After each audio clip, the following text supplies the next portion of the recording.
Hello friends. आज हम history 6 class का नेक्स्ट चैप्टर नंबर 8 करेंगे, जिसका नाम है Ashoka the emperor of war. ये मौर्यन एम्पायर के बारे में है ये चैप्टर।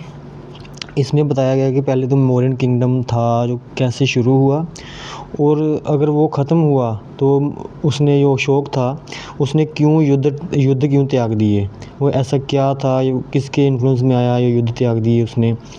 और इसमें हम पढ़ेंगे उसकी जो उसके राज्य की जो अर्थव्यवस्था थी, मौर्यन एम्पायर या उसके बाद जो एम्पायर आए या उससे पहले आए थे, उसमें राज्य व्यवस्था, इकोनॉमिक सोसाइटी कैसी थी, सोसाइटी में रहन सहन कैसा था, कल्चर कैसा था, किंगशिप कैसी थी, और कौन कौन से आर्टिफैक्ट्स वगैरह उस राज्य से हमें मिले हैं, इसमें हम पढ़ेंगे।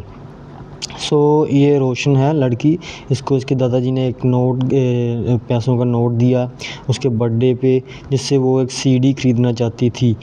बट उसने जब देखा नोट को, उस पर एक गांधी जी की फ़ोटो थी राइट में, और साथ में थी टाइनी सेट ऑफ लॉइंस, उसकी फ़ोटो थी। जैसे ये है, ये अशोका's एम्बलम भी, नेशनल एम्बलम भी कहा जाता है।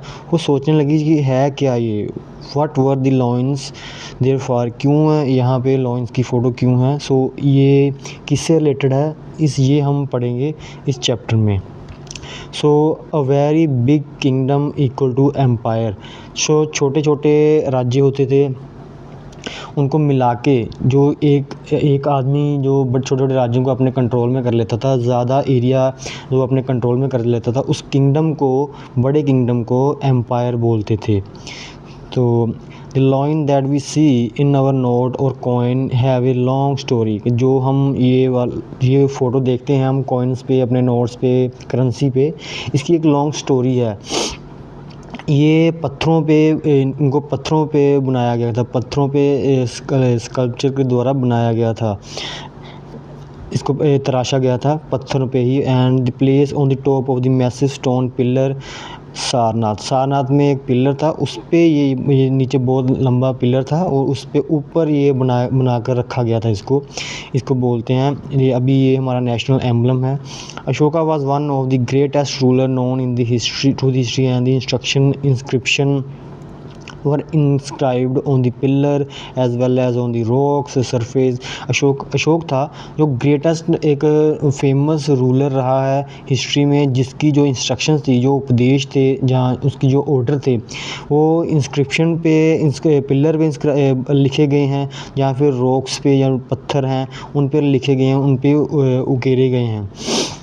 Before we find out what was written in this, जो इससे पहले कि हम पता करें कि क्या लिखा गया था, let us see why kingdom was called an empire. किसी किंगडम को, किसी राज्य को एक एम्पायर क्यों कहा जाता था, ये पहले पढ़ते हैं। The empire that Ashoka ruled was founded by his grandfather. उसके ग्रैंडफादर के द्वारा वो स्थापना की गई थी। जो उसका राज्य था, उनका नाम था चंद्रगुप्त मौर्य, जो 2300 साल पहले, आज से 2300 साल पहले थे। चंद्रगुप्त मौर्य जो थे, उसको एक वाइज मैन, जो एक चाणक्य, जिनका नाम कौटिल्य था, उनके द्वारा सपोर्ट किया गया था। Many of Chanakya ideas were written down in the book called Arthashastra. अभी ये क्वेश्चन भी आता है कि अर्थशास्त्र किसने लिखी है, ये चाणक्य है। चाणक्य नीति भी कहा जाता है। चाणक्य के बहुत सारे आइडियाज़, उसकी शिक्षाएं जो है वो इसमें लिखी गई हैं। डायनेस्टी, ये शब्द है डायनेस्टी, इसका मतलब होता है कि वंश। अगर एक ही member of the same family become ruler one after another is called, जो फैमिली को बोलते हैं डायनेस्टी। अगर एक ही फैमिली का बंदा आगे राजा बने जाए तो उसको पूरी को बोल देते हैं डायनेस्टी। मीन्स मतलब कुल बोल देते हैं, कुल या वंश बोल देते हैं। Maurya dynasty with the 3 important ruler थे इसके, चंद्रगुप्त, उनका पुत्र बिंदुसार, और उनका पुत्र अशोक, बिंदुसार का पुत्र अशोक। ये था कि किंगडम कैसे होते हैं, अभी थोड़ा और पढ़ेंगे डिटेल में। The places where the inscription have been found are marked with the red dot. जो ये मैप है इसमें ना जो रेड डॉट में जो भी डाउट प्लेस दिखाए गए हैं वो अशोका के पिलर अशोका के इंस्क्रिप्शन हैं। There were included within the empire the name of the country where Ashok inscription have been found. मतलब ये बताया गया कहाँ कहाँ पे अशोक के इंस्क्रिप्शन मिले हैं, यहाँ तक मतलब उसने अपना एरिया में अपने इंस्क्रिप्शन छपवाए हुए थे पत्थरों पे या पिलर्स पे, ताकि वो अपने इंस्ट्रक्शन पूरी दुनिया को दे सके। वो क्यों थे आगे हम पढ़ेंगे क्या इंस्ट्रक्शन थे। There were several cities in the empire marked with the black dot on. ये जो ब्लैक डॉट है ये सिटीज़ है, जैसे तक्षशिला, पाटलिपुत्र उनकी राजधानी थी, उज्जैनी है, फिर इधर तक्षशिला, मेन सिटी तीन है। एंड जो ब्लैक डॉट में है जैसे कैपिटल थी उनकी Pataliputra, Takshashila, Ujjain. Takshashila was the gateway of the north waste. ये नॉर्थ वेस्ट इस यहाँ से कोई भी आता था ये इसका गेटवे था तक्षशिला, इंक्लूडिंग सेंट्रल एशिया से जो आते थे। वाइल द उज्जैन था वो रूट था नॉर्थ टू साउथ, नॉर्थ से साउथ जाने के लिए ये उज्जैन एक रूट था, यहीं से गुजर के जाना पड़ता था। जो मर्चेंट थे, ऑफिशियल थे, क्राफ्ट पर्सन थे, probably lived in the city. जो बड़े बड़े लोग थे ना, जो क्राफ्ट पर्सन, ऑफिशियल, मर्चेंट, क्योंकि ट्रेड वाली सिटीज़ थी ये, यहाँ ट्रेड होता था, लोगों के आना जाना काफ़ी लगा रहता था, मार्केट थी बड़ी बड़ी। सो लोग प्रोबेबली ज़्यादा लोग यहीं पे रहते होंगे। And in other area where there were village थे, वहाँ फार्मर एंड हर्डर्स रहते थे। In some areas as central India, जो सेंट्रल इंडिया था ये वाला, देयर वर द फॉरेस्ट, यहाँ फॉरेस्ट बहुत ज़्यादा थे। फिर people gather forest produce and hunt animal for food, जहाँ पे लोगों का ज़्यादातर काम था कि वो फूड कलेक्ट करते थे फॉरेस्ट से, फॉरेस्ट प्रोड्यूस को कलेक्ट करते थे, एनिमल को हंट करते थे ताकि उनसे वो खाना प्राप्त कर सकें। जो लोग थे in different part of the empire spoke different language. सभी लोग अलग अलग जगह के जो रहने वाले थे अपनी जगह के हिसाब से अलग अलग लैंग्वेज को बोलते थे। Probably the a different kind of food, उनके खाने में भी मतलब काफ़ी डिफरेंस था। वो कपड़े जो पहनते थे वो भी काफ़ी अलग अलग तरह के थे, जैसे साउथ में कुछ पहनते थे, नॉर्थ ईस्ट में कुछ पहनते थे, नॉर्थ वेस्ट और नॉर्थ वाला, क्योंकि ये ठंड वाला एरिया है, ये वाला थोड़ा गर्मी वाला एरिया है। सो जगह के हिसाब से खाना और कपड़े दोनों चेंज हो जाते थे। आगे है कि how are empire different from the kingdom. Empire जो एम्पायर्स होते हैं वो किंगडम से कैसे डिफरेंट होते हैं। तो एम्परर होता है उसको नीड होती है कि more resources than king, because the empire are larger than kingdom, need to be protected by big enemy. जो एम्परर होता है, सम्राट जिसको बोल देते हैं, सम्राट होता है, उसको एक राजा के मुकाबले ज़्यादा रिसोर्सेज की ज़रूरत होती है, जिस वजह से जो एम्पायर होता है वो बड़ा होता है और नीड टू उसको प्रोटेक्ट करने के लिए आर्मी भी बड़ी चाहिए। और दूसरा, so they are need a large number of official. अगर कोई जगह बड़ी है, कोई एम्पायर बड़ा है, कोई राज्य बड़ा है, तो उसको संभालने के लिए तो ज़्यादा नंबर ऑफ़ एम्प्लॉई चाहिए। इसलिए एम्पायर और किंगडम में फ़र्क होता था, इसमें बहुत ज़्यादा ज़रूरत होती थी एम्प्लॉइज़ की, लोगों की, सेना की, और अलग अलग लोगों की जो कलेक्ट कर सके अलग अलग तरह के टैक्स को। आगे कि ruling of the empire as the empire was so large different part और रूल डिफरेंटली। जो उनका जो भी एम्पायर होता था वो बहुत ज़्यादा बड़ा होता था, तो अलग अलग जगह को अलग अलग तरह से मतलब रूल किया जाता था। अलग अलग थोड़े बहुत रूल्स अलग भी होते थे, कानून अलग होते थे, तरीका अलग होता था। The area around the Pataliputra under the direct control होता था। अब पाटलिपुत्र में कैपिटल थी तो वो डायरेक्ट राजा के कंट्रोल में होता था। This meant that the official appointed to collect from the farmer, herder, जो क्राफ्ट पर्सन से, जो ट्रेडर से जो भी कलेक्ट करना होता था टैक्स, वो lived in the village, town, in the area. इनको जो इस एरिया में जो भी एरिया में लोग रहते थे उनसे जो भी टैक्स कलेक्ट करना होता था उसके लिए ऑफिशियल अपॉइंट किए जाते थे। Official also punished those who disobey the rule. जो ऑफिशियल जो सरकारी जो लोग होते थे जो सरकार के लिए काम करते थे किंगडम में राजा के लिए, अगर वो कुछ भी डिसओबे करते थे ऑर्डर को या कुछ गलत करते थे उनको पनिशमेंट भी मिलती थी। Many of the official were given the salary, कईयों को सैलरी मिलती थी। Messenger were sent went to and fro, जो मैसेंजर होते थे मैसेज लेके जाने वाले वो जाते थे आते थे। And spies captive watch on the official, उन्होंने गुप्तचर भी रखे होते थे, जो स्पाई होते हैं वो भी रखे होते थे ताकि वो सरकारी मुलाजमों पे नज़र रख सकें। जैसे अभी होते हैं CBI होती है, रा होती है हमारे देश में, ऐसे। End of course the emperor supervise them all, emperor जो होता था सम्राट वो सभी को देख रेख करता था, वो सभी पे ध्यान रखता था with help of the member of the royal family and senior minister. अपने रॉयल फैमिली के जो भी अपने वो सदस्य होते थे, मेंबर होते थे, उनकी मदद से और सीनियर मिनिस्टर की मदद से वो सभी पे कंट्रोल रखता था एक राजा। There were other areas and provinces, each of the ruled from the provincial capital such as the Takshila, Ujjain। जो भी प्रोविंसेस होते थे उनको भी एक प्रोविंशियल कैपिटल बना, उसकी एक एरिया की जो एक ना कैपिटल बना दी जाती थी, वहाँ से उनको रूल किया जाता था। जैसे जो इधर वाला नॉर्थ वेस्ट वाला एरिया वो तक्षशिला से कर लेते थे, जो इधर सेंटर वाला एरिया है वो उज्जैन से कैपिटल बना के उसको मेंटेन करते थे। पाटलिपुत्र डायरेक्ट कंट्रोल में थी ही उसके राजा के। सो ऐसे करते थे ये। And although there was some amount of control from Patliputra and the royal princes were often sent as governor, local customs rules were probably followed। मतलब जो पाटलिपुत्र थी उस पे तो डायरेक्ट कुछ अमाउंट ऑफ जो डायरेक्ट कंट्रोल होता ही था, पर रॉयल प्रिंसेस जो होते थे उनको ही गवर्नर बनाया जाता था। लोकल कस्टम और रूल्स को भी फॉलो किया जाता था। Beside there were vast area between these centers। इन सेंटर में ना बहुत सारा एरिया था। The Maurya try to control the roads and road और रिवर को कंट्रोल करने की कोशिश करते थे ताकि वो इम्पोर्टेड बहुत ही ना ट्रांसपोर्ट के लिए, ताकि कलेक्ट कर सके resources from where available tax and tribute. अगर रोड को कंट्रोल कर लेंगे तो वो जो भी जाएगा उनको टैक्स देगा, रिवर को कंट्रोल कर लेंगे अपना सामान तो जाएगा ही जाएगा फ्री, दूसरों को सामान जाएगा तो उसको वो टैक्स कलेक्ट करेंगे।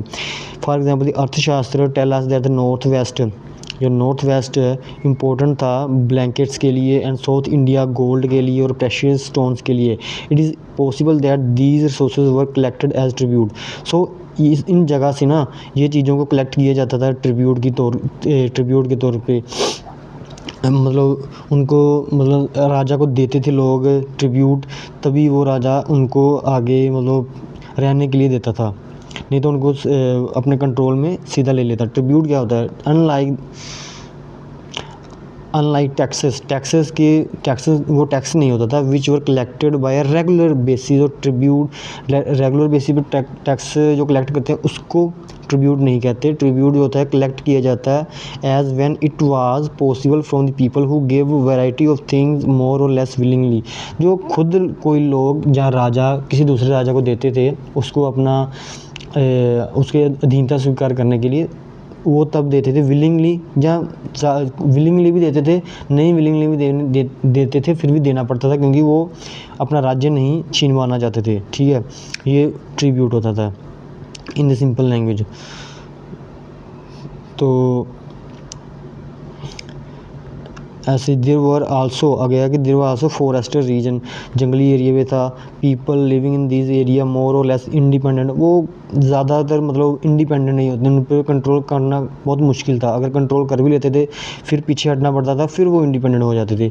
But may have some been expected to provide elephant timber, फिर भी वो राजा को हाथी, टिम्बर जो लकड़ी होती है, शहद, वैक्स आदि ऑफिशियल्स को प्रोवाइड करते थे, ट्रिब्यूट के तौर पे ही कर देते थे, शायद जैसे भी ऊपर करते थे। Emperor and the capital city, अभी मैगस्थनीज के बाद दोबारा लिखा गया है ये।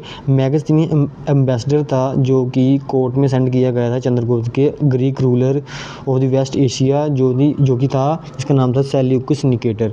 उसने लिखा है कि occasion on which emperor appear in the public celebrated with grand royal procession. जब कोई सम्राट सामने आता था लोगों के पब्लिक में तो वो एक ग्रैंड सेलिब्रेशन किया जाता था। He is carried with a golden palanquin, वो जो बग्गी होती थी वो गोल्ड की होती थी। His guard ride elephant decorated with gold and silver. Some of the guard carry trees on which live bird including frogs, trained parrot circle about the head of the empire. The king is normally surrounded with the armed woman.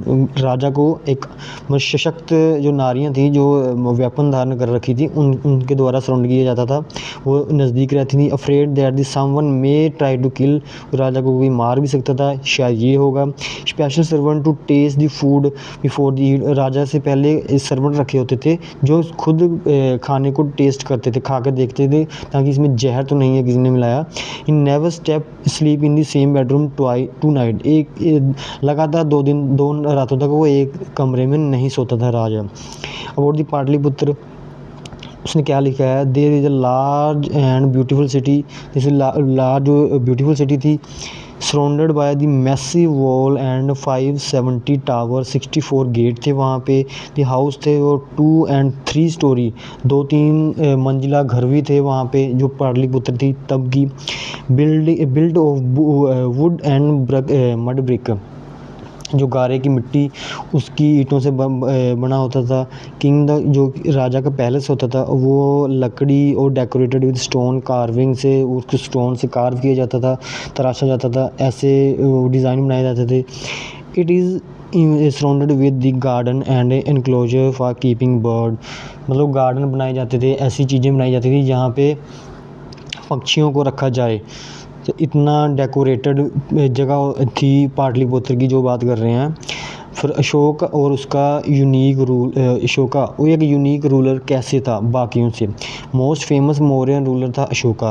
He was the first ruler जिसने try किया था take message to the people through the inscription, जिसने ना मतलब शिलालेख के द्वारा लोगों तक अपना मैसेज पहुंचाने की कोशिश की थी, वो पहला ही था। मोस्ट अशोक ने इंस्क्रिप्शन जो है वो प्राकृत लैंग्वेज में लिखी गई है और स्क्रिप्ट जो है वो ब्राह्मी है। कलिंग युद्ध के बारे में जिसने सारा अशोक की लाइफ को मतलब चेंज करके रख दिया था। उसके Kalinga is the ancient name of the coastal Orissa, जो उड़ीसा का कोस्टल एरिया है उसको कलिंग कहा जाता था। पहले उड़ीसा का नाम कलिंग था। Ashoka found a war to conquer the Kalinga, उसने कलिंग के साथ युद्ध किया। हाउएवर सो हॉरिफाइड, जो युद्ध इतना ख़तरनाक था कि उसने जो वॉयलेंस देखी और ब्लड शेड देखा, उसने डिसाइड कर दिया कि आगे से वो युद्ध नहीं करेगा। And only king in the history था वो एक अकेला राजा था who can give up conquest after winning a war, जिसने युद्ध जीतने के बाद ही युद्ध करने मतलब आगे राज्य बढ़ाना छोड़ दिया था। ये अशोका की इंस्क्रिप्शन है जिसके बारे में कलिंग वॉर के बारे में लिखा गया है, कितने लोग वहाँ मारे गए थे। जिसके बाद उसने मतलब छोड़ दिया था धम्म को उसने मतलब अपनाना शुरू कर दिया था। धम्म एक शब्द है जो प्राकृत भाषा का है जिसका संस्कृत मीनिंग है धर्म को अपनाना, उसने धर्म के रास्ते पर चलना शुरू कर दिया था। व्हाट वाज द अशोकास धम्म, अशोका के धम्म है क्या था असल में, उसमें क्या बोलते थे या क्या करते थे। Ashoka's dhamma did not involve worship of the god, performance of the sacrifice, वो कोई यज्ञ नहीं करते थे, वो किसी परमात्मा को या देवता को नहीं पूजते थे।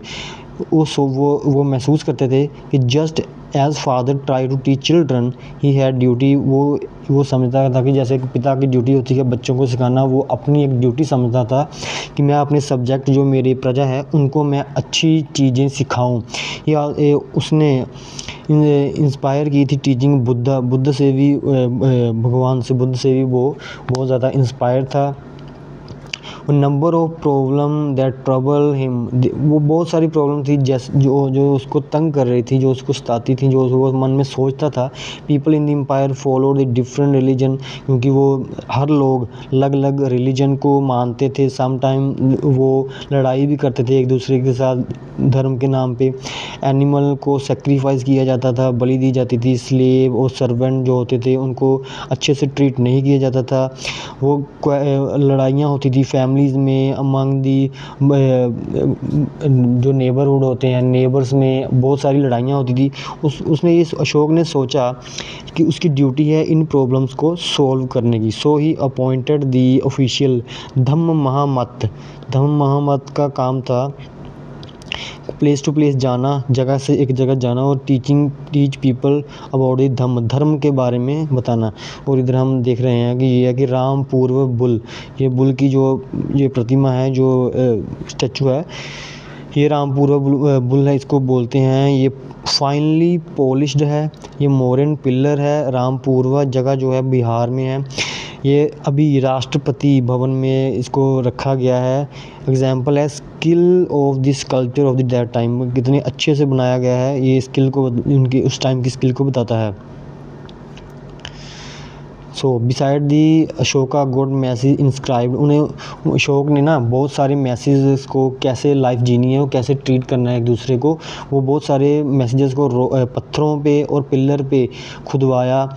और instructing the his officer to read the message through to those who, जो रीड नहीं कर सकते, जो पढ़ नहीं सकते, उनको सुना के बताओ, उनको सुनाओ। Ashoka also send messenger to spread the idea of the dhamma to the, उसने सीरिया, इजिप्ट, ग्रीस, श्रीलंका तक अपने मतलब मैसेंजर को भेजा धम्म को प्रचार करने के लिए। उसने एक रोड बिल्ड कराए, कुएँ खुदवाए और build the rest houses. Beside the arranged medical treatment भी उसने ह्यूमन के लिए और एनिमल्स के लिए बहुत अरेंजमेंट करवाए अशोक ने। अशोक का जो मैसेज था वो उसके सब्जेक्ट के लिए क्या था कि वो बोलता था कि being gentle with slave and servant, respecting elders, बड़ों की इज्जत करो, सभी क्रीचर को कंपैशन के साथ, प्रेम के साथ पेश आओ, उनके साथ ट्रीट करो। ब्राह्मण को, मंक को गिफ्ट दो, उनको दक्षिणा दो। इट इज़ बहुत रॉन्ग टू प्रेज वन, मतलब अपने रिलीजन को प्रेज करना, दूसरों को क्रिटिसाइज़ करना। Each one should respect other, दूसरे के रिलीजन को भी रिस्पेक्ट करना। ये सब बातें थी जो अशोक अपने धम्म में मैसेज में देता था अपने लोगों को। ये है ब्राह्मी स्क्रिप्ट, ये अर्ली ब्राह्मी, ये देवनागरी, ये बंगाली, ये मलयालम, ये तमिल। शब्द एक ही है, उसको लिखा अलग अलग स्क्रिप्ट में कैसे। ये मोस्ट मॉडर्न इंडियन स्क्रिप्ट जो डेवलप हुई थी ब्राह्मी स्क्रिप्ट से 100 year, over 100 year you can see in the letter A, that script ये वाली स्क्रिप्ट है ब्राह्मी स्क्रिप्ट से जो हुई थी, इवॉल्व हुई थी। तो आई थिंक हम चैप्टर तो ख़त्म हो गया। सो यहाँ पे लास्ट में बाकी की तरह अभी दिया गया, ये शायद ग्रेट वॉल ऑफ चाइना है शायद। Somewhat before the time of Mauryan empire, 2400 साल पहले एम्परर जो चाइना में थे उन्होंने ग्रेट वॉल बनानी शुरू कर दी थी, तो प्रोटेक्ट करेगी northern frontier of the empire from the pastoral people. जो पेस्टोरल पीपल थे, जो नोमैडिक पीपल थे, वो आते थे, हमला करते थे। तो चाइना वालों ने, चाइना के जो एम्परर थे, सम्राट थे, उन्होंने एक बड़ी सी दीवार बनानी शुरू कर दी थी, इसको ग्रेट वॉल ऑफ चाइना भी कहते हैं। इसके addition to wall make over period 2000 साल पहले बनी थी, because the frontier of the empire kept shifting. कोई फ्रंटियर जो थे ना, वो कहाँ से हमला होता था, वो शिफ्ट होते रहते थे। तो उन्होंने बहुत सारा लंबी, जैसे 100 किलोमीटर लॉन्ग है ये। It made of the stone and brick से बनी हुई है। रोड अलॉन्ग द टॉप, यहाँ पे टॉप पे ना ये रोड भी है, चल भी सकता है कोई बंदा। Several thousand people work to build, बहुत सारे हज़ारों लोगों ने इस पे काम किया है बनाने के लिए। एंड दी वॉच टावर भी बनाए हुए हैं यहाँ पे, जैसे ये वॉच टावर है, यहाँ पे सैनिक खड़े रह सकते थे। And distance is about 100 to 200 metre, मतलब एक टावर में दूसरे टावर में 100-200 मीटर का डिस्टेंस है। तो ये जो बनाई गई थी ये ग्रेट वॉल ऑफ चाइना, ये दूसरे राज्यों से हमलावरों से, जो खासकर जो पेस्टोरल पीपल थे उनसे बचने के लिए बनाई गई थी, इनके द्वारा, चाइनीज़ एम्परर के द्वारा। So this is the chapter. अभी चैप्टर ख़त्म हो गया। ये हैं कुछ कीवर्ड जो हमने इस चैप्टर में पढ़े हैं। एम्पायर क्या होता है, कैपिटल राजधानी, प्रोविंस जो होता है छोटा हिस्सा जो राज्य का होता है, इसमें बांटा गया होता है। और जैसे अभी स्टेट बोल सकते हैं, प्रोविंस। धम्म जो धर्म को बोलते हैं। मैसेंजर जो एक जगह से दूसरी जगह मैसेज पहुंचाए। ऑफिशियल जो सरकारी जो काम करते हैं कर्मचारी, उनको ऑफिशियल कहा जाता था। So thank you all of you for watching, and do like and subscribe my channel. Thank you. Jai Hind.